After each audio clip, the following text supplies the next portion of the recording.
Welcome to Morning Brew on Politics Social. I'm Graham Hughes. Hello. It is Thursday, the 13th of March, 2025.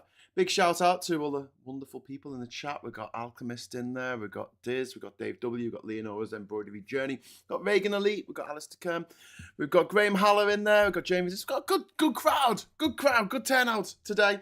If you'd like to join them in the chat, all you need to do is hit that big juicy subscribe button and wait for about 30 seconds, and then you should be allowed to join in. If you're watching on a phone, if you swipe left on the comments, it should bring up the chat if you're having trouble with that. So today we're going to be talking about how the Democrats are failing us all. I know I'm not American, but the world is at stake. So, it's like there's a planet killing asteroid heading towards us, the Donald Trump asteroid, and the Democrats seem to be doing sweet FA about it.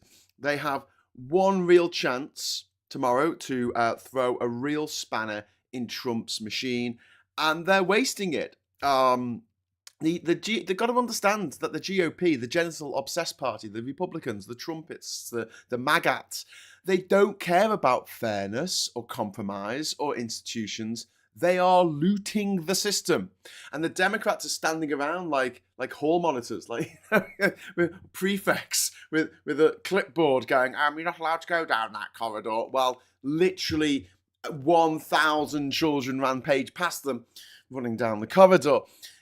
We've got an illusion of political norms in America, and if the Democrats shut the government down, they'll risk public backlash. If they don't, Trump and Musk's Department of Government Efficiency, DOGE, will gut the federal workforce, hand power to billionaires, and obliterate environmental protections, which they're in the process of doing right now. I'll make it very clear, Trump's endgame in all this is the destruction of democracy on the planet. In fact, it's the destruction of the planet. We are facing, as humans, an extinction level event. And the Democrats are like, oh, what can we do? We're scared of the bad optics of fighting back. Do you know what the worst optics are? When America gets plunged into civil war, when the ice caps are fucking melted, and Trump and his buddies are all sitting on their fucking private island somewhere with all of their money, all the riches of the world, all the gold from Fort Knox, living out their capitalist, libertarian dream, while all of us are living in a very real capitalist nightmare. So the GOP's master plan, or Trump's master plan, the MAGA's master plan, is to shut the government down in America and strip it for parts. Essentially, that's what they're doing. They're wreckers. That's what they are. The wreckers yard.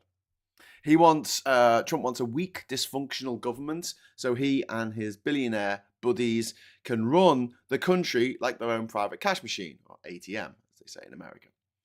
The shutdown is coming anyway. The GOP is the government shutdown. Like, the government will shut down in America for all intents and purposes over the next few months, no matter what. No matter what now, okay?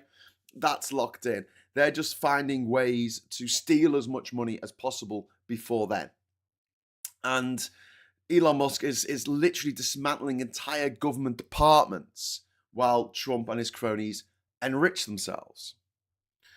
And the Democrats' naive strategy, which I talked about yesterday, if we let the results speak for themselves, people will see how bad things are. No, that's not how it works. I went on a half-hour rant yesterday explaining exactly why that's not how it works. Trump and the GOP will blame Democrats for everything the Republicans destroy, and the media will amplify it. So you can either get ahead of that and go, well, do you know what? If we're going to get the blame for it, let's stop Trump and his cronies stealing as much money as possible before the inevitable happens. And if that makes making the inevitable happening a bit faster, well, okay, it's going to happen anyway. It just means that Trump and his cronies can't steal loads of money before then. And this is going back to what I was talking yesterday, the subtlety. Subtlety is a disaster in politics. They think that if they just, they keep making the mistake. If they think that if they just do good things, voters will notice. Meanwhile, Trump spouts absolute nonsense 24/7, and his lies spread further than any Democratic good policy ever does. I'll give you an example. Yesterday on the radio, some dickhead from Scotland called in, some Glaswegian, probably a Glaswegian unionist who supports Rangers, but let's not get into that. And he called up the radio, and you don't get too many of these calls anymore on James O'Brien, because everyone knows how they end up, and you've got to be pretty daft to think that you can go toe-to-toe against James O'Brien when you are completely and totally and utterly in the wrong. And this guy was completely, totally and utterly in the wrong, but all he was doing was repeating the bullshit that Trump had said, that he had aired on Breitbart.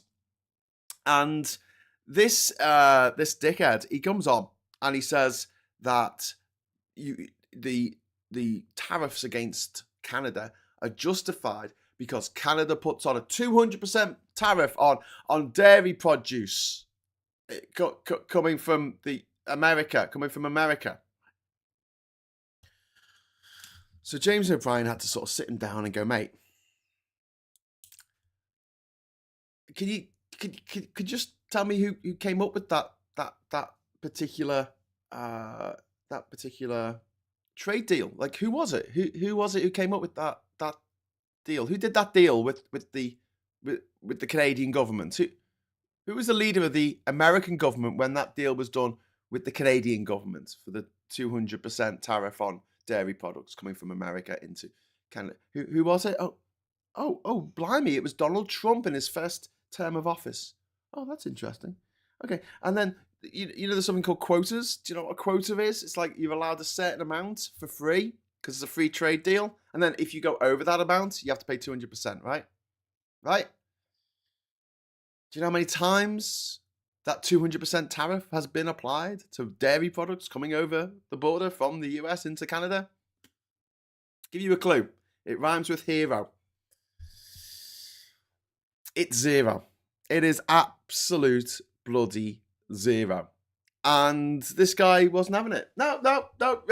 You've got your facts, I've got mine, essentially. And this is the problem. We can't be expecting people to make kind of, sensible decisions about this kind of stuff. So it's disgraceful. It's beyond disgraceful that the Democrats are not fighting back tooth and nail. What they decide to do is they wear mismatching socks or a silly hat or something, and they think that's going to change anything. The deal with the funding bill, the House of Representatives has just passed by way for thin margin, but they passed it. A temporary government funding bill that keeps spending at Trump's preferred levels, but redirects billions into his priorities, which are border enforcement, mass firings, and billionaire tax cuts. It's now in the Senate where the Democrats could block it, but they are scared, as I said earlier, of bad optics. So what does this bill actually do? It keeps the government open until September. That's it, right? But it gives Trump and Musk free rein to continue gutting federal departments, funds Musk's Doge. The money is going to go to Doge to slash jobs, to dismantle regulation, sell off public land. It redirects money from social programs to border security, aka mass deportation. It defunds climate action, cutting research and enforcement against polluters. And it weakens Congress's power over spending, giving Trump even more unilateral control. I say unilateral, that sounds like a fancy term, doesn't it? It's Henry VIII powers. It's divine right absolutism. Whatever pleases the king from one day to the next. I say one day to the next. With Trump, it's 1 hour to the next. So he's like, I'm going to put 50% tariffs on. Now 25%. 20%. Let's put 50% on. No, I can't just change my mind every 5 seconds. And the Trump's end game here is full executive control over spending. So when the US was set up many, many years ago, 148 years ago, The founders thought it might be a problem if the president gets to decide where the spending goes, right? And they looked at the UK, where they had broken away from, and they saw that actually Parliament is the ones who decide how, they're the ones who raise the money, and they're the ones who spend the money. They're the ones who decide where the money is spent. The king does not. The Queen does not do that, okay, in the UK, and that's been the case for centuries. By that time in America, in the UK, that had been the case for, let's say, 70 years, right? So, but the idea of Parliament being in charge of raising revenues for wars and things like that that had been in place in the UK by then for over 600 years. So this is like an old thing going way back, probably to the Magna Carta, maybe even before, where the lords and the gentry did not want the king necessarily taking money from people and then using it to fund wars or palaces or whatever the king wanted to do without the permission of Parliament. And Trump wants to take this away. Trump wants to take away the power of the purse from the legislature. He wants to keep that for the executive. And this is the Paul Ryan dream scenario of starve, strip, and sell. They want to cut government funding. They claim it's wasteful spending. They want to sell it to private interest. They want to sell off Medicare and Medicaid to private interest and make it an insurance model or something. I don't fucking know. And Elon Musk is running the grift. His Doge agency is gutting these departments under the guise of efficiency. Departments like the European, I wish, the Environmental Protection Agency, the HUD, the Department of Education are already being hollowed out. And once those agencies are dismantled, they won't be coming back. Trump's government, by executive order plan, he wants to rule without Congress. This bill erodes Congress's power over the budget, pushing more funding into areas where Trump has unilateral control, like border security. This sets up a dictatorship in all but name.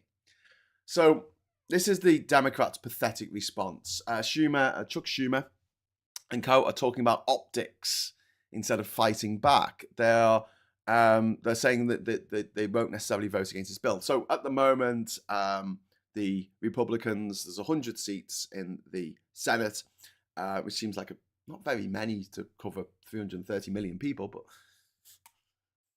100 seats, and 53 of them are Republican, and only 47 of them are Democrat. So hang on, but that means the Republicans have got more votes. Yeah, they have, but there is a thing called the filibuster rule. Now, a filibuster used to be someone would stand up and talk until the time for the debate, the time for the vote at the end of the debate ran out. It could be days. You could stand up and just talk all night about whatever. As long as you didn't sit down, you could keep going. Deciding that they needed to make this process a bit more efficient, they changed it so that you could just threaten to filibust, and then you had a filibuster breaker, which had to be 60 senators. This is why nothing gets done in the American government, because either minority party can stop, unless one party's got more than 60 senators, which is very unlikely. They can block everything. This is what the Republicans did all the time. They blocked. This is why loads of government shutdowns that you heard about were caused by Republicans, right? So yeah, they're worried about optics, right? And they're saying voting against the bill or blocking it using this filibuster method means a government shutdown. But guess what? Trump's going to shut down the government anyway. It makes no difference, except you're fighting back. This is a controlled demolition of the federal workforce. Letting it stay open means letting Trump not just destroy it, they're going to destroy it anyway, but rip it apart piece by piece and make a fuck ton of money in the process. You think Musk is bothered about its share prices with Tesla?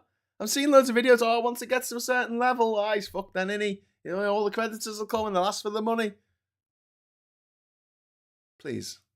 The guy's got the President of the United States in his pocket. He can make money. He can print money.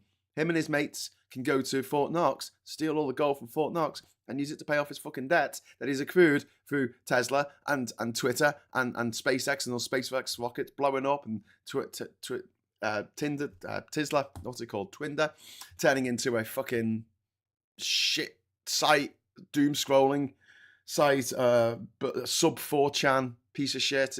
His Tesla cars losing 50% of their sales in Europe alone because of his actions. He doesn't care. He'll get the money. Whatever happens, he'll get the money. And the Democrats still seem to think that people will see through Trump's corruption. They won't. They see him as a godhead. They see him as a father god. You know, it's like their dad they never had. So the Republicans are making this argument that the bill is fiscally responsible, and Democrats should be screaming from the rooftops that this is the start of government collapse. And then, you know, the Democrats are like, well, you know, if we don't let this through, then we might get battered in the midterms. Oh, you sweet summer child. You think there's going to be midterms? Bless. But let's say there is. Let's pretend in this fictional fantasy, fucked up little world that you live in, that there's such thing as midterm elections under a Trump presidency. Okay, let's let them go ahead. Right?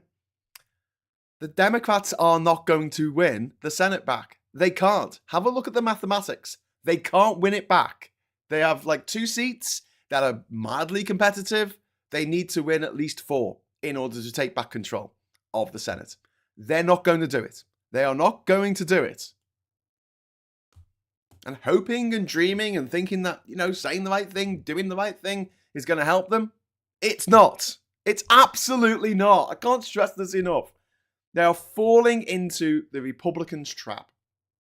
And, you know, if the Democrats allow this to go through, what exactly are they offering as an alternative? So not just the shutdown of American government, not just more chummying up to Vladimir Putin and North Korea. I mean, you imagine in a few years' time, you got Americans fighting in the trenches alongside the Iranians, the Russians, and the North Koreans. That's the world that Trump is trying to create. Fighting in the trenches of Greenland to take Greenland from Europe, take it from Denmark, because he wants that juicy oil up in the Arctic, doesn't he? That's why he wants Canada. That's why he wants Greenland. He wants the oil. He wants to get through to the Arctic. He wants the shipping routes up in the Arctic. And the environmental destruction is baked into this finance bill. It guts funding for the EPA and the Clean Air and Water Act. The enforcement of that Clean Air and Water Act. It guts funding for federal grants and clean energy projects, for national park protections. National park has been closed. Gates have been closed. Wildfire prevention and climate resilience programs. And this is a setup for a full-scale climate disaster. The US is already seeing record wildfires, rising sea levels, and deadly heat waves. And this bill ensures it'll get worse. Trump's EPA reversing endangerment finding that underpins all climate regulations. This means future presidents might not have to regulate CO2 at all. Well, I'll say future presidents. There's going to be no presidents after this. Trump is the last president of the United States. So I've been saying since the start. If Trump survives for 4 years, if he lives for another 4 years or 8 years, it's the end of America. The only hope America has got is if this rancid old orange fuckwit carks it in the next month or so. That's the only hope that America has got right now. That's the only hope the world's got right now. And the Democrats are still treating this as business as usual. You know, it's not. It's arson. It's fucking dereliction. It's a dereliction of their duty to be the opposition. Your job is to fucking oppose. That's what you're supposed to do. It's in your job title. If this bill passes, Trump's deregulation spree will become almost impossible to reverse. So the Democrats are worried about shutting down the government, but the government's going to get shut down anyway. this is my scenario. My dream scenario is, well, not dream. It's all a bit of a nightmare. But the best they can do, they shut the government down. They say, right, we're not voting for this. We're going to filibuster it. It's not going to get through the Senate. We're going to shut it down. Right? The government shuts down. Okay, that was going to happen anyway, right? But Democrats can frame it as Musk and Trump trying to burn it all down. The results will be immediate. They get a chance to actually message something. Don't want to fall too far down the rabbit hole of sci-fi, but there is an episode of Andor in the first season. Second season's coming out soon. And it might already be out. I don't know. I'll have to check. It's Wednesday it comes out, doesn't it? And in it, the guy who's running the resistance from the shadows, he makes a decision that is going to make the empire tighten its fist amongst the free peoples of the galaxy, right? And he knows it's going to result in people going to jail, people being tortured, people being killed by the empire at a faster rate than was happening before. His justification for this is that people aren't noticing the rising tyranny. They're not noticing the rising autocracy, totalitarianism, the Nazism, fascism across the galaxy. They're not noticing it because it's incremental. It's just happening bit by bit. And he knows, and you know, and I know, if it happens all at once, it's not a case of the boiling frog in the water. You'll notice, and people will fight back more because they've noticed what's happening. And it's horrible. And there's a great speech. Is it Stellan Skarsgård in it? I've forgotten. This guy plays this sort of older guy who runs the rebellion. And he makes a speech about, well, not a speech, he's dialogue. But it's one of the best soliloquies in modern television history. I mean, it's really, really good because he talks about the moral implications of that and the fact that he's going to have to live with those people that he has indirectly killed on his conscience for the rest of his life. But someone has to do this because the outcome 5, 10, 15 years down the line will be worse if we don't wake people up to what's happening. And look, it's not a straight line by any stretch of the imagination, but the arguments made by the Star Wars spin-off, which is set before A New Hope, it's set before the original Star Wars movie, is that if he hadn't done this, if he hadn't done these things to enrage the Empire and make them overreach, then the rebellion wouldn't have been created and the Death Star would have gone around the universe unopposed, blowing up any planet that dared stand in its way. Because there would be no rebellion that was actually had ships and flew around and could blow things up and actually was organised. That the rebellion wouldn't have been organised because people wouldn't have gone, oh shit, until it was too late, until the Death Star is there. Because the Empire idea was that slowly, incrementally, things get a little bit more fashy, things get a little bit more bad for people, but no one really complains. Just keep the head down and get on with it. And then bang, we've got a Death Star. We've got something that can destroy planets. And I think that the Republican Party, the Democrat Party in America now is in that situation with the guy from Andor. That is the situation they're in at the moment. They're going to have to bite the bullet, shut down the government, because that's going to fuck so many people in America. Millions and millions. John Fetterman said it. It's going to fuck millions and millions of Americans. Yes, John, it is. But you have to make them wake up and realize what the fuck is going on.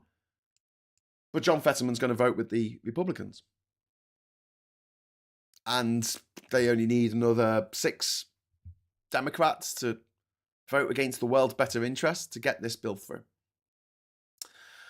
This is scenario 2. The Democrats fold, which is the likely choice. The government stays open, but only so Trump can keep gutting it. Musk's Doge keeps slashing jobs, deregulating industries and selling public assets. In 6 months, Trump shuts down the government anyway, after stealing all the money from it. Republicans blame Democrats for failing to stop the destruction, even though they caused it. The Democrats get the blame for it, whether they shut it down tomorrow or they shut it down, or it shuts down in 6 months. They will get the blame for it, and they're not going to win in the midterms because there's going to be no midterms. But even if there is midterms, they're not going to win the midterms. The mathematics doesn't fucking add up. Stop going, but the midterms will save us. The constitutions will save us. The courts will save us. No, they fucking won't. You fucking idiots. You're getting fucked and you're going, oh, well, you know, what can you do? You can fight back, pull out a knife, stab him in the face. Anyway, they're handing Trump a dictatorship. That's what they're doing. The Democrats have completely capitulated. I mean, you saw how fucked off Mikey Famine was the other week, talking about the Democrats and explaining why he isn't a Democrat. Trump is openly building an autocratic, authoritarian state. It's openly doing this. Musk is privatizing parts of the government, of the US government, before everyone dies, and the Democrats are sitting around worrying about whether blocking it will look bad. This is their only opportunity. They're not going to get another opportunity like this. They're not. It's as simple as that. This is their last chance to actually make a stand and do something that has earth-shattering effects that might wake up just enough people to Trump's tyranny to bring his whole regime down, which is where we are at the moment. Because we'll have some elections, you know, the people will decide, the facts will show, will speak for themselves. I'm like, you fucking stupid bastard, naive dickheads. They don't know what they're dealing with, and I think it's a thing that we all do, I guess, where we just don't know. These politicians have only ever worked in Washington or, you know, their own state. They've only worked in America. They're not seeing how things go down in other countries around the world. And I don't want to be like, oh, I'm going to pull rank here. You know, I've been to every country in the world, but I've been to every fucking country in the world. Okay, and I'm not saying that I know everything. I'm not saying that I'm fucking. I'm just slightly more informed about the way this kind of shit has gone down in other countries around the world over the years. And it's not been defeated by the opposition capitulating. One of the daftest things I ever see when I see an election, they say the election is corrupt, we're not going to take part in it. And I'm like, what? No. I mean, like, just, it's important for you to stand up and get your message out. Even if you're going to lose the election, the message is the point. Use every tool in the toolkit, and the one that you don't want to use is like, well, we don't want to lend these elections any legitimacy. Just say they're illegitimate then. While you're fighting, say these elections are bullshit. We're not going to win. But like Richard Pryor in Brewster's Millions. None of the above. Vote for none of the above. But keep fighting. Don't just go, oh, yeah, well, this the election results are a foregone conclusion, so we're not going to bother. That's the cowardly way out. It's the shit way out, and it never fucking works. It never fucking works, because you need to have an opposition, even if they are going to be in opposition for the next 10 years, you need an opposition that is unified, that is fighting, and the people can see it's fighting. Because, as a famous British politician once said, if you stand up and fight, the person next to you stands up and fights. I know that speech by Penny Morton was so cringe, but she has a bit of a point at the fact that if you see someone fighting for the right, fighting not the right wing, but fighting for people's rights, fighting for a better future, it's a lot easier to join them if there's a group, if there's a gang, if there's a whole movement, than you standing up on your own, or me standing up on my own and writing on my keyboard. Isn't this a bad thing? Down with this sort of thing. Careful now. The Democrats have one fucking chance, probably their last chance to actually do something. To do a thing that will affect some change in America and make some people fucking wake up. But they're like, no, bad optics. Don't want to do it. And this is it, They have to fight now, or there won't be a government left to fight for. It's just simple as that. Been saying this for months. Been saying this for absolutely months. And more people need to say it. So, spread the word. Anyway, right, so go Team Luigi, says Alchemist. You obviously mean Luigi from the Mario series, yeah. Don't get me talking about Nintendo. I've been looking into this Pokemon deal, and it's not just Pokemon Go going to a Saudi Arabian company. No. Pokemon Go has been bought by the Saudi government. A government. There's 100 million users, 30 million users every month. And the Saudi Arabian government, which up till now said they had a fatwa a fatwa against Pokemon, which predates Pokemon Go. They said, oh, no, can't have Pokemon Go. No, can't have Pokemon. It's idolatry or something, right? They had some excuse for not allowing Pokemon in Saudi Arabia. People were arrested, possibly whipped and tortured. We don't know. Might have been fucking hung for all we fucking know. For, what was it? We're playing Pokemon Go, right? And now the Saudi fucking government has bought Pokemon Go. Because, you know, the inventor of the universe was sitting there going, don't like these Japanese electronic fucking pocket monsters. We're going to have to do something about this. I would like a fatwa. Hello, representatives on Earth. I would like a fatwa against this game. This is on the Nintendo Game Boy. You got to have a fatwa against it. So they okay, all right, it's all right. We'll have a fatwa. A religious edict against Pokemon. And then they're like, oh, hang on, says the inventor of the universe. Guys, we can make some money out of this. We can make a lot of money out of this. Hey, I've got an idea. Why don't we buy it? Why don't we buy that thing that we previously banned? And we didn't just get the game, which is bad enough. They get all the user data. That game came out 8 years ago. And some people play it every single day. And it tracks where you are. Obviously, you're a little person walking around in real streets. It has all the information about every single monument, every single airport, hotel, pub, restaurant, hairdressers in the UK. And around the world. The data in Pokemon Go is absolutely freaking insane. It's not just a closed shop playing on your Game Boy. This is an open world game where you interact with the real world. They encourage you to take photographs and videos of the real world, to scan Pokestops, to scan Pokemon gyms. And all that data has been handed over to the fucking Saudi government, the same Saudi government that hacks up journalists who say mean things about them. The same Saudi government that will whip you for having an affair if you're a man, kill you if you're a woman. The same Saudi government that will hang you for being gay.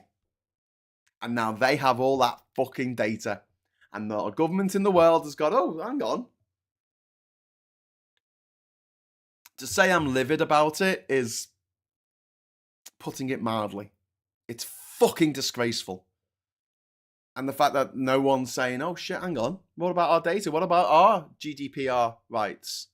The British government should look at this and go, hang on, do we want the Saudis to have all these detailed maps of where everything is in the UK? Literally everything, from an ice cream parlour to where the fucking people go to walk their fucking dogs. Do we really? Too late now. That data's gone. It's in the hands of the Saudi government to do whatever the fuck they want with it. They didn't want Pokemon Go so they could make a nice game for people to play, you know, while they're bored in lockdown or whatever, get them out of the house, get them to meet people, Pokemon ambassadors and groups in Durham or Liverpool or whatever. No, they don't really give a shit about that. They just want the data. They're just in it for the data because data's worth a fucking fortune and Pokemon Go is full of fucking data. And they can say, oh, well, you know, it's anonymized. People don't know. You got your username. Yeah, doesn't matter. Doesn't fucking matter. They can see where you are all day. Where do you spend most of your time? Oh, in that building now. Okay, that's where they live. Katrina Tam, thank you very much for the £20 super chat. Dems have the worst advisors for a long time. Kept advising to turn right because they kept losing the rep light instead of proper opposition. Also, the Dems are reliant on donors from big business as the reps. Yeah, as the Republicans. You're absolutely right, Katrina, and they've been doing a terrible job for a long time, and they really should have veered left when they lost, you know, when it looked like they were losing the election. They needed to veer, but they couldn't even imagine it, you know? People didn't. People shouted me down, I hope you remember, but I got shouted down for saying that Trump's going to win the election, or even mooting the possibility that he will. People didn't want to believe it, but here we are. Fucking believe it. Jesus Christ. The least we can do is just see what's going on with our fucking eyes open. And if it is a lot, take some time out, you know? I'd say go out and play some fucking Pokemon, but I'm not going to say that anymore, am I? Fucking beyond gutted. Honestly, I am beyond gutted. My fucking island's on there and I can't delete it. Like, there's a Pokestop on my island. Pissed. Right, anyway, Katrina, another £5 super chat, thank you. Also, got to go out now, watch the restaurant catch up. The bystander effect requires one person to stand up for everyone else to join in. Yes, Katrina, bystander effect. We need that. And thank you very much for the very generous £25 super chat there. It's very, very kind of you. Tim Bannon, thank you very much for the £5 super chat. They want your mobile numbers for hacking your phones. Yeah. And it's connected to my Google account. I mean, the data that they've just got their hands on is just beyond fucking crazy. Big Marvinsky, Pokemon Go, track your movement. Yeah, everywhere. That's the whole point of the game. You go out into the real world and you collect pocket monsters. Dems were not brave enough. They played it safe and lost, says Leonor. Yeah, and they're doing it again now. They're doing it again. They need to be the Rebel Alliance. They need to be striking at the heart of the Republican base, their hidden fortress, but they're not. And when you see these, bleeding heart Democrats saying, well, we can't shut down the government because then people will, lose their jobs. No, shut down the fucking government. Shut it down. Take Trump's toys away from him because it's going to happen anyway. All things being equal, if it was just a normal Republican president who was just a bit of a twat, I'd go, oh, well, it's a spending bill, whatever. But this is Trump. Trump presents a unique danger to the world, a unique danger to this planet, a unique danger to the future of this planet that we have not experienced since the death of Hitler. You have to understand that. This is a man with expansionist fucking designs on Greenland, on Panama, on Canada, on Gaza, for God's sake. This is a man who is as unhinged as he is dangerous. And he is empowered by the richest people in the world. And we can celebrate that their share prices go down a little bit, but the reality is that the share prices, sorry to burst everyone, go around the party bursting everyone's fucking balloons, but the price of Tesla went up yesterday by like 7%. And although it was joyful to watch it in free fall earlier this week, it's still not gone below what it was when Trump was elected, when he won the election back in November. I certainly never played the roaming Pokemon scam, says George. Well done for you, George. That makes me feel so much better. Thank you for telling me that you didn't do that thing that I did. And making me feel like an even bigger tit for doing it. Daily Blase. Good morning. See you at 8, my friend. Thank you. We're going. That'll be Daily Blase later today, which is worth watching. Always worth watching. Our Darren.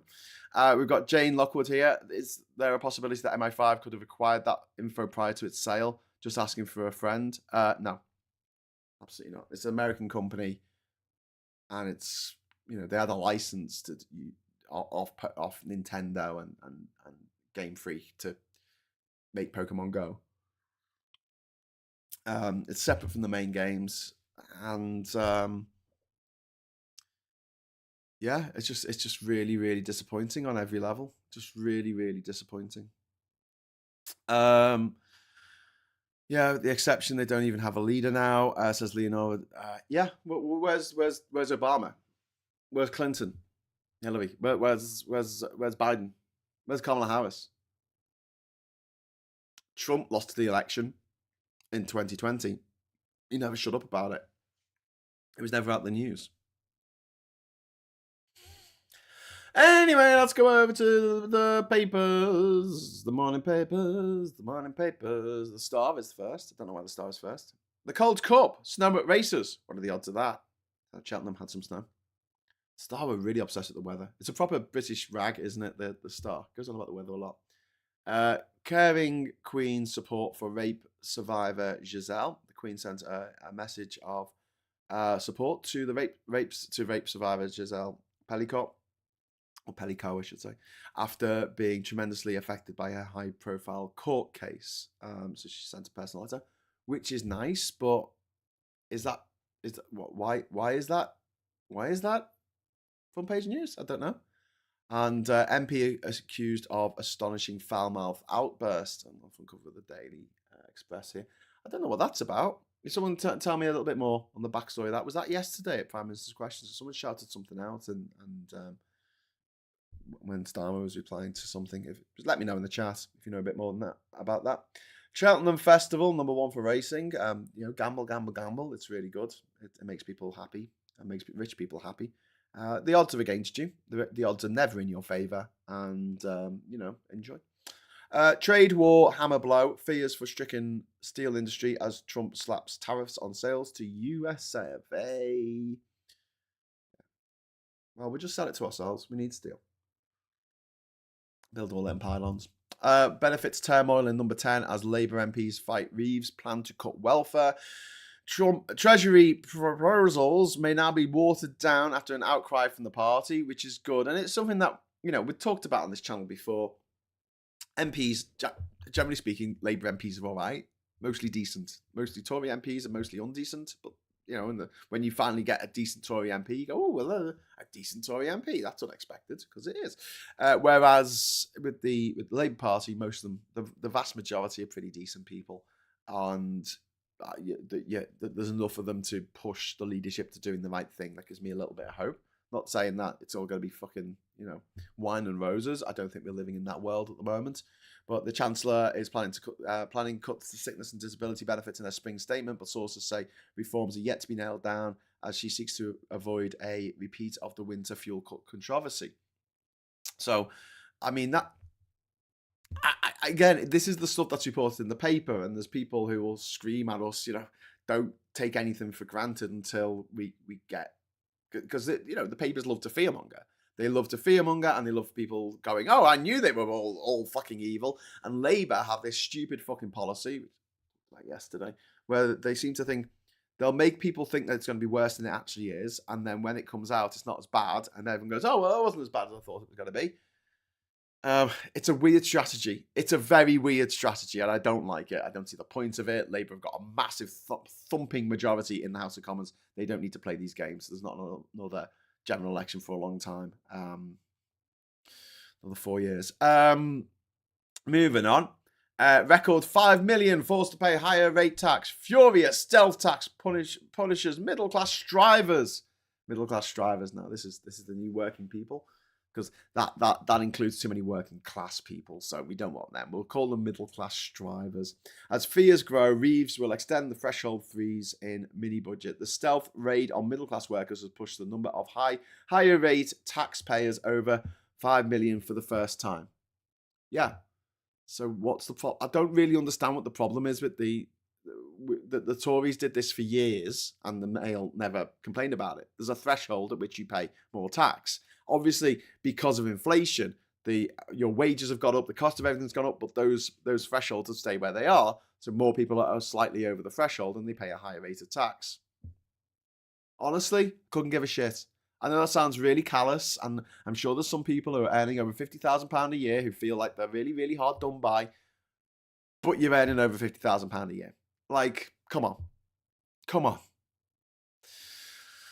Moving on. Back peace or I'll ruin you, Trump tells Putin. Pressure on Russia as Kyiv agrees ceasefire plan. Married men more likely to pile on pounds down here in the Times, which it makes sense. That makes absolute sense. One of the reasons why I'm not married, because, I'm not exactly Slim Jim. But, there's a point where you're married and you think, well, I don't have to try anymore. Not good for your health. Marriage, not good for your health. No offense to people who are married, but you know my opinion on marriage. It's a bit silly, isn't it? Anyway, moving on. And then there's a picture of the Queen. She's beautiful, isn't she? At the races. I mean, really? That's the picture they've used? I mean, I wouldn't have, but I'm not in charge. Starmer racing to secure US deal before blanket tariffs kick in. And that's the story about the tariffs and fucking Trump. Starmer faces MP's anger over major cuts to welfare. PM could see huge rebellion as dozens call on number 10 to rethink. So, honestly, I think this is all a political game. I think it's just a fucking dance to them. Honestly, I just think they had this thing and they go, oh, we're going to cut this. And the MPs get people like me writing to them saying, I don't want you to cut that thing. And then they go, oh, my constituents are complaining about you cutting that thing. And they're like, okay, well, we'll think about not cutting that thing then. And it all gets played out in the newspapers for some reason. I don't know. Just bad Labour comms, I hope. Think before you ink. How to get the right tattoo. Okay. And then we've got West waits for Putin's verdict on Ukraine ceasefire. Yeah, he's keeping us waiting. He reckons he's going to retake Kursk before any kind of ceasefire takes place because he wants to make sure that Ukraine doesn't keep any of the Russian gains that it made. And he's been helped in this way by Donald Trump, who's decided that he's going to stop military aid and stop military intelligence being shared with Ukraine because he's on the side of Putin. He's on the side of the butcher of Bucha, the guy who sent troops in to rape and murder Europeans, people from not just Russia, but also from North Korea, from North Africa, from the Middle East, mercenaries. Anyway, deal or no steal? See what they've done there, because it's normally deal or no deal. They've changed it, and then they've got a picture of Donald Trump pointing at a giant. What's his name? What's that guy's name?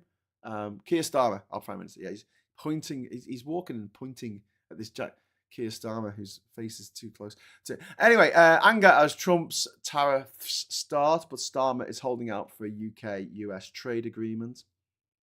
And then we've got city watchdogs scrap diversity and inclusion drive after firms backlash. The Financial Times. Just a little quick aside about that story about the tariffs. People are saying that this could be a Brexit bonus, one of the very few, that we can negotiate a different deal with Trump over these tariffs and therefore get a better rate. But then we can look at the other way, right? We're free from the rest of the EU. The EU is going to have to pay these tariffs, or the Americans are going to have to pay the tariffs, got the EU stuff coming in. Yes, we can, but we don't have much firepower in this fight, okay? Because we haven't got that big an economy compared with the EU. The EU has a lot more muscle than what we have together. And they've done this dance before. They had tariffs slapped on them by George W. Bush, and they effectively slapped them away by targeted tariffs on shit coming from red states. And they had the power, when we were part of it, we had the power to do that. We don't have that power anymore. So if we do get a deal, great. I'll say, okay, well, it's a fair cop. That was kind of good that we weren't part of the EU, but I don't think in the long run that's what's going to happen. I think we're going to get it. If we do get a deal, it's going to be a shit deal. That's going to favor the Americans massively, like all the other trade deals that we've had that have favored Japan and New Zealand and Australia more than it's favored us.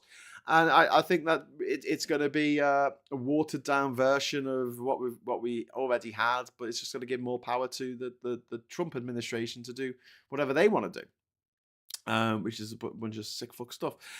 Meanwhile, I think that because Canada's putting up one hell of a fight and it's got the muscle to do so, but more so, the EU has real muscle to damage the American economy in a way that we cannot dream of doing.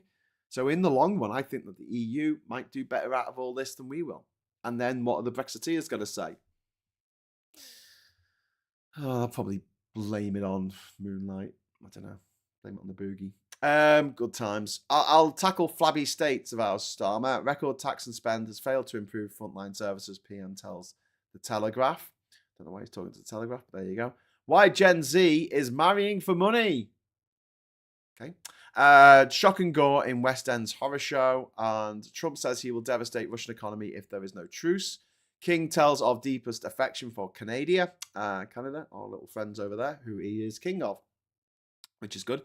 And Staley called Epstein Uncle Jeffrey in email to daughter. London caught hers, which isn't great. And city watchdogs scrap diversity and inclusion drive after firms backlash. Stricter rules ditched. Move echoes US shift. Name and shame plan axed. FCA vows to protect the public. So people who are not crusty old white men are going to be openly discriminated against in the workforce again. Going backwards, going back to the days of the 1970s where women get their arse slapped and disabled people get mocked and made fun of, don't get given a job because disabled people can't work, can they? And if you are of an ethnic minority or you have a different religion to whoever, that's going to be problematic as well. That's the world. That's the world that the Conservatives want. That's the world the Republicans want. It's the world that the Libertarians, who want everyone to be free to do what they want to do, except have an abortion or take drugs or get a tattoo. They're allowed to do that. They want to be free to roam around the EU as much as they like. Get a job and work and get married, and no paperwork for them. They're rich. But the rest of us, now they want to take our freedoms away. That's libertarianism in a nutshell. Freedom for the rich. It's for the rich to be liberated from the rest of us. And like, these people live in a bubble. Like, they accuse us, me and you, of living in a bubble. Do we? We just looked at the front covers of all the fucking tabloid shit newspapers. Do we not know what they think? Do we not know what the Telegraph, the Telegraph comes out with every day? Yeah, we do. We can see it. We can read it. It's all over the news. Every day, our favorite content creators will make videos showcasing the latest daft fucking shit that some right-wingers put out. We're not living in a bubble. We have friends and relatives, and maybe ourselves, not doing so well at the moment. We know what it's like, some of us, to have to scrabble down the back of the sofa to find 20p to put in the fucking lecky meter. I know that seems like a long time ago now, but some people are still struggling with smart meters and having prepaid meters, getting absolutely ripped off, paying the highest rate for their electricity, higher than a millionaire. People paying council tax. Our council tax here in Durham's gone up again. Paying thousands of pounds a year now in just council tax.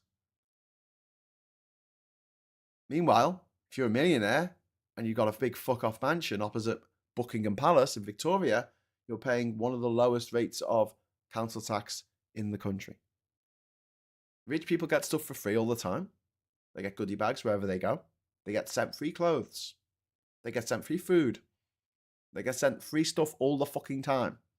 I mean, they have to advertise. They have to go out and say, oh, what are you wearing? What are you wearing? What are you wearing? They get money for it. And they get stuff for free. They get to keep the clothes. You don't. You don't get food for free. You don't get fucking clothes for free. And these people live in a bubble because they go to a private school. They only hang out with other rich people. And here's the thing, right? I don't get too profound this early in the morning. But these people can't buy things anymore that the rest of us can't have access to. That fucks them off so much, like more than you would ever believe. It probably fucks them off more than Pokemon Go being sold to the Saudi government fucks me off, right? That's how much it fucks them off. Because their phone isn't any particularly better than someone else's phone. Their TV isn't necessarily bigger than anyone else's TV. The surround sound system isn't better than anyone else's. These things that used to be the thing, that only rich people could do, making this video now. Spoken about this before. This is a miracle that I can make this video and talk to you. I can make over 1,500 live streams, and people will watch them. Some of them. This is amazing. This is absolutely amazing that I can do this, and it fucks the rich off. Because if they start a YouTube channel, yeah, it'll probably do better because they'll have a team behind them and they'll have marketing and advertising and all that kind of stuff. But the actual physical thing of making a channel, talking to people online, getting a little bit of money for it, we can all do that. The democratization of previous luxuries is what fucks these people off more than anything. They can fly. Everyone else can fly. Flying used to be a luxury thing in the 1950s. Like, people couldn't afford to fly. But then with the rise of the package holiday in the 1970s and 80s, people could afford to fly. And then with the rise of budget airlines, not just in Europe, but around the world, even more people could fly. And that fucked the rich off. That fucked the oligarchs off. And so what they spend their money on now, more than anything, is not having to deal with you or me, not having to see us. That's why they want roads everywhere so they can get into their luxury chauffeur-driven limousines and never have to even see someone from the lower orders. A pleb, the hoi polloi. They want to get on a plane. It's not just, being in first class. They go in through a different fucking entrance. They don't have to go for security with the rest of us. Their money is now being used to keep them away from the rest of us. They live in gated communities with other rich people. That's all they talk to. That's all they know. And they have the audacity to say that we live in a bubble and that we're the metropolitan elite. You have a Mekon-headed fuckball like Dominic Cummings, who went to the Durham School for Boys, £30,000 a year. Oh, Lottie fucking da. Leaving London to go to his parents', I want to say country estate, but it's 5 minutes walk from Durham city centre. So it's not like it's some country pile out in the middle of buttfuck nowhere. Nope. It is literally on the doorstep of Durham City. That land is worth an absolute fortune. And he married well. His wife owns a fucking castle. So now he owns a fucking castle. And this castle owning, privately educated, country estate manor in the middle of a fucking city motherfucker is leaving London and he goes, I just want to get away from all the metropolitan elites.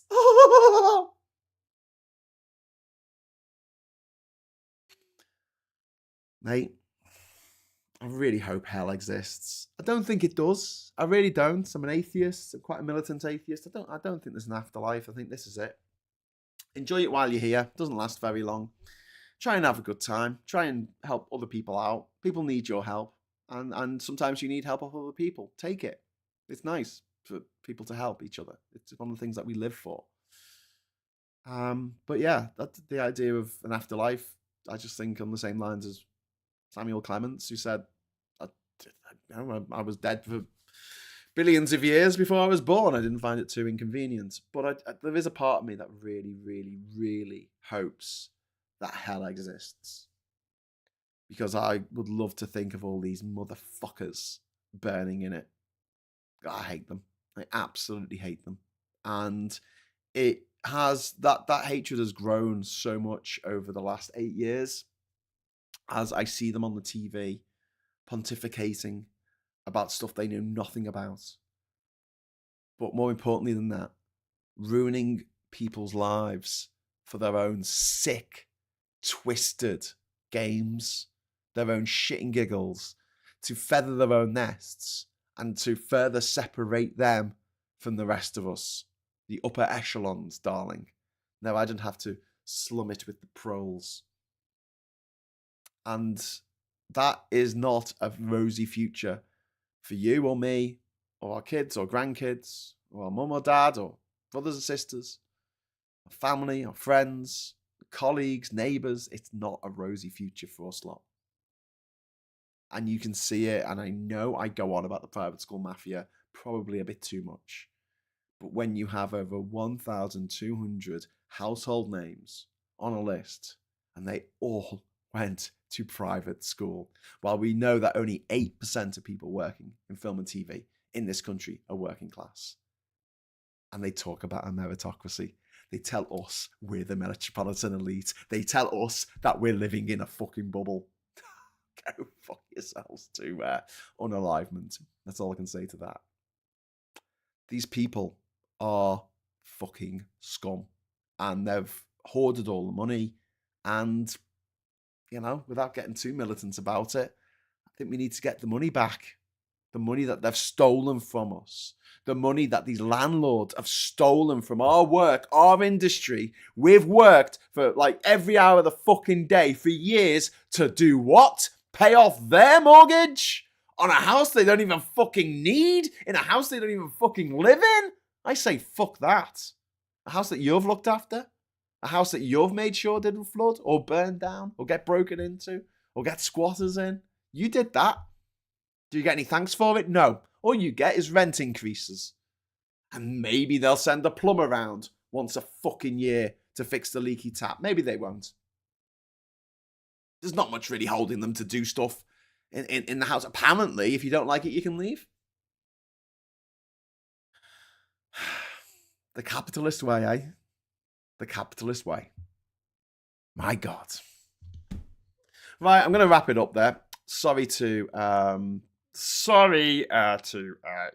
be the voice of doom and gloom. That's what I should call it. Instead of Morning Brew. Graham Hughes, the voice of doom and gloom. But, you know, there is goodness out there. And here's the thing that I want you to sort of go away with. Those rich fuckers, they might be powerful, they might be rich, but they are in the minority. For every one of us, one of them, in fact, for every one of them, there's 99 of us. Yeah. Alistair says, bravo, Graham, rant away. Well, abolish the standing charge, says Diz. Yeah, absolutely. The evolution of the telescreen, I've built networks to support this technology since 1981. That's happy enough. Full Mar music. If you add up the letters of America equals 50, and he's trying to change it to 53. Doesn't bear any relation to the word count. Okay. Okay. So Sonic Shadow, I don't really understand that. My only concern would be we'd have to maintain the gas electricity bid without raising the unit cost. Well, I mean, the idea that tenants have to pay for the base rate of electricity in a house that, if it didn't have electricity, would fall into rack and ruin. Because during the winter, if you've got no one opening the windows and no heating, you'll get mold, you'll get damp, you'll get all these kind of problems in your property. And it's the people living in the property that stop that from happening. They maintain your property. I mean, at the very least, they should live there for free. I think they should be paid. I think as a tenant, you should be paid to look after the house of someone else if they've got a fucking mortgage on it. End of. Sarah says, speaking of roads, you see what they've done to the Amazon jungle for the next COP? So the leads have private road, they can cut down miles of jungle. Yeah, I saw that, Sarah. So COP 30 is taking place in a place called Bellum, I think, in the Amazonian rainforest.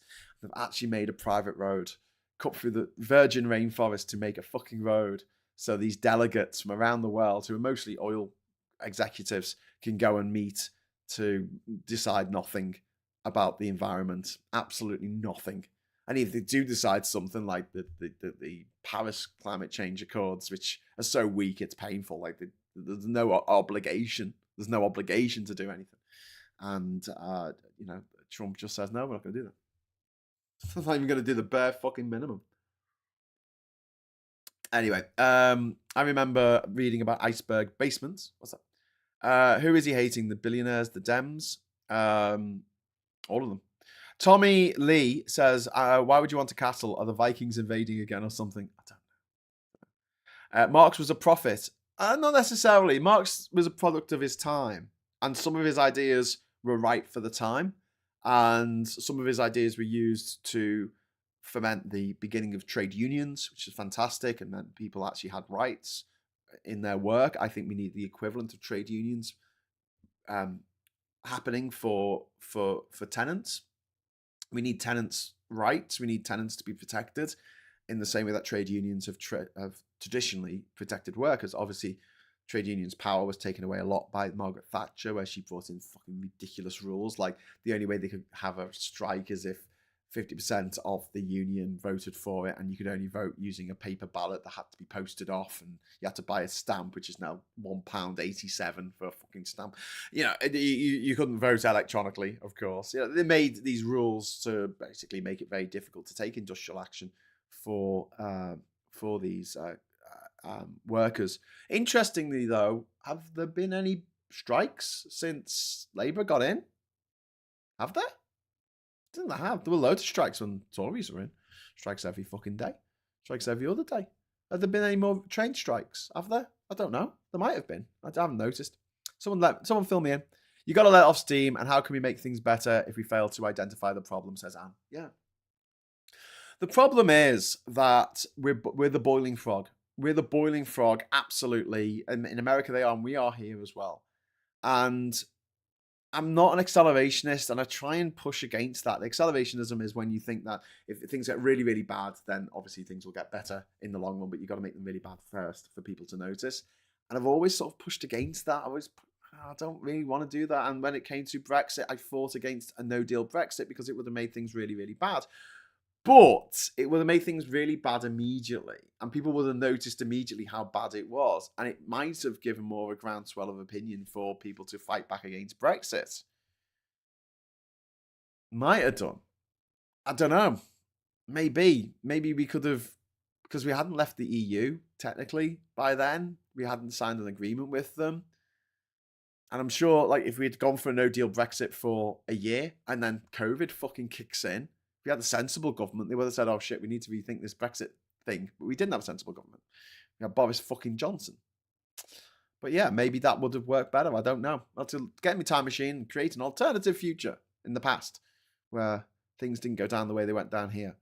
But now I'm coming around to the idea. I mean, Brexit wasn't an existential threat to humanity, whereas Trump is. And so if the Democrats have only got one card to play, and the card is stop the fucking bill tomorrow, stop the spending bill tomorrow, I think they should stop it. I think they should hold it up. And when the Republicans say, "Oh look, the Democrats have taken away your government," it's like, well, that gives them the opportunity for right to reply, to go on all the TV shows, all the news things, and say, "Well, this is why we did it," because they're going to shut down the government anyway. The national parks have already shuttered. The EPA has been ripped apart. The Department of Education has been ripped apart. USAID has been ripped apart. I mean, nice hair, Boris, says Lost Trekker. Indeed, looks like it's been combed with a toffee apple. Sarah says there needs to be placed protection for tenants whose landlord takes the rent and fails to pay the mortgage, leading to the tenant facing eviction through no fault of their own, like mine has done. Fucking hell, Sarah, that's really shit. And yes, I absolutely 100%. I fucking hate landlords. I'm sorry. I some of my good friends are landlords. Some of my good friends are privately educated. I fucking hate the system. You know, maybe I shouldn't hate the, what they say, hate the game, not the player or something. But people making money, not working. They're making money for the fact they've got money. And we end up with a cohort like the boomers hoarding 90% of the wealth. And while 1 in 5 pensioners live in poverty, 1 in 5 pensioners are millionaires. And that's not right. That's just not right. We need to find a decent level in society where no one has too little and no one has too much. We need a Goldilocks society. And I'm not saying that we have to achieve that through, taking things off people, but just not allowing them to make oodles of money for stuff they don't pay for. Stuff they don't really pay much tax on. How can money that you work for with your hands be taxed at a higher rate than the money that you make from having money? Riddle me that. Okay, I better get going because I've got 9 minutes over. I'll be back at 6 o'clock. 6 o'clock today, I'm going to be doing another episode of Hughes of the World. And we're nearly out of the seas. We are very nearly out of the seas. A quarter of the countries of the world begin with A, B, or C. A lot of them begin with A, B, or C. And we're nearly there. We're not quite there. We've got Cyprus, which is CY tonight, because we're doing it in alphabetical order. So we'll be talking about the Greek-Turkish island of Cyprus and the history there and how it got split in two. Now you have northern Cyprus, which is owned by Turkey, and then the rest of Cyprus, which is nominally independent, but has a lot of Greek influence. So we'll talk about Cyprus, and then next week we'll be talking about Czechia, or the Czech Republic, because that's obviously CZ. Honestly, it's a bit mad that it's only the first 3 letters of the alphabet, and over a quarter of the world's countries begin with one of those 3 letters. And I could have included Congo, the Democratic Republic of Congo, in my C's, but I'm not. I'm saving that for the D, so that's going to come on after Czechia. So that'll be in a couple of weeks' time. But join me tonight at 6 o'clock for Hughes of the World. It's live, interactive. We'll be talking about the history of the place, how it came to be, why it's called Cyprus, what the flag means, all that kind of stuff. And I might be sharing some of my footage from when I was there for you to watch for your viewing edification. So until then, I'll say thank you so much for watching. I really, really appreciate it. Thank you for the comments. Thanks for the super chat. If you could just do me one big favor on the way out, give us a like. Give us a like. And we always like a like, but it really does help with the algorithm, because more than half the people who watch this live watch it in the future. Watch it on catch up. So if you watch it on catch up, hi, you can still give us a like, which would be awesome. Until next time, until 6 o'clock tonight. See you then.